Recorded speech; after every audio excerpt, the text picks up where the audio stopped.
প্রকাশ ঘটে অনেক সময়। এবং এই যে গণধোলাই বা গণপিটুনি আপনি যদি দেখেন এটা বহু আগের থেকেই ছিল, এটা এমন না যে আজকে ঘটছে। কিন্তু এক্ষেত্রে আমরা সবাইকেই, আমরা কোনো একটা ব্যক্তি গণধোলায় মারা যাক এটা আমরা চাবো না, সে ছিনতাইকারী হোক খুনি হোক, অবশ্যই তাকে আমরা আইনের আওতায় আনবো এবং তারপরে বিচারের মুখোমুখি করব। সেক্ষেত্রে তার যেটা বিচার হবে সেটাই আমাদের কাম্য, এটাই আমরা কামনা করি সবসময়।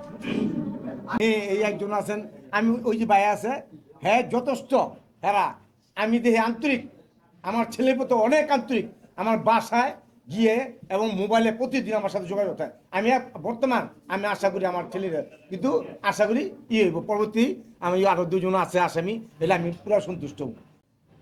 আমার ছেলে অনেক ট্যালেন্ট ছিল, আমার ছেলে এই এক সপ্তাহ মিত্র এক সপ্তাহ পরীক্ষা দিছে, সেকেন্ড ইয়ারের পরীক্ষাটা দিছে, প্রতিটা ইয়ার গোল্ডেন, সবকিছু গোল্ডেন। আগামী 1 বছর পর সে আমেরিকায় যাবো পড়ালেখা করতে।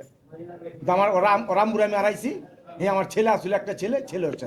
আমি আপনার সবার কাছে আমি বিচার চাই, আমার এইটুকুই অনুরোধ আপনারা, আমি হাত জোর করে করি আমার এই বিচারটা যেন আমি সুষ্ঠুভাবে পাই।